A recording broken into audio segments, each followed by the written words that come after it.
Chhattisgarh BJP संगठन में हो रहे बदलाव के बाद प्रदेश की सियासत गर्मा गई है। चूंकि लगातार 3 विकेट गिरे, डी पुरंदेश्वरी के प्रदेश प्रभारी पद से हटाए जाने को लेकर राजनीतिक गलियारों में तरह तरह की चर्चाएं शुरू हो गई हैं। अब वो चर्चाएं हो क्या रही हैं, जरा आप इस रिपोर्ट में देखिए और समझिए।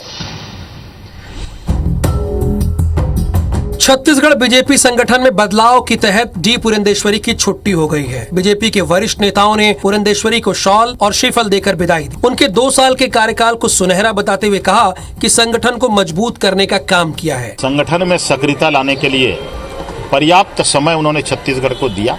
देखिए, 2 साल का कार्यकाल उनका बहुत अच्छा रहा और उनके कार्यकाल में भारतीय जनता पार्टी में कसावट आई। पुरंदेश्वरी की विदाई पर कांग्रेस को तंज कसने का मौका मिल गया है। पुरंदेश्वरी जी यहाँ के प्रभारी जो हंटर चलाती थी, लेकिन अब वो उसको हटा दिया गया है। ये तो स्पष्ट दिखता है कि भारतीय जनता पार्टी आरएसएस हमेशा महिलाओं के खिलाफ रहे। इनके जो नेता प्रतिपक्ष है, प्रदेश अध्यक्ष तक उनको बदल दिया गया है। अगले साल होने वाले विधानसभा चुनाव के लिए बीजेपी ने तैयारी तेज कर दी है। छत्तीसगढ़ बीजेपी में लगातार बदलाव हो रहे हैं, जिस पर सियासत भी गर्मा गई है।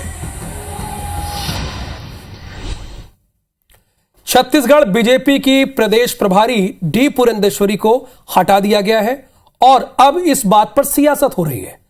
सवाल है, क्यों हटाया गया? चलिए इसे भी डिकोड कर लेते हैं। पहली बात यह नजर आ रही है कि डी पुरंदेश्वरी को शीर्ष नेतृत्व ने किसी खास टास्क के साथ छत्तीसगढ़ भेजा होगा।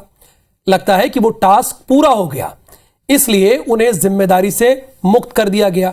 दूसरी बात जो समझ में आती है वो ये है कि उनको हो सकता है कि उनकी परफॉर्मेंस से शीर्ष नेतृत्व संतुष्ट ना हो। ये भी हो सकता है, या फिर यह भी हो सकता है कि शीर्ष नेतृत्व को लगा हो कि अगले साल ही विधानसभा चुनाव है, तो पार्टी के भविष्य के लिए ओम माथुर डी पुरंदेश्वरी से ज्यादा बेहतर साबित हो सकते हैं।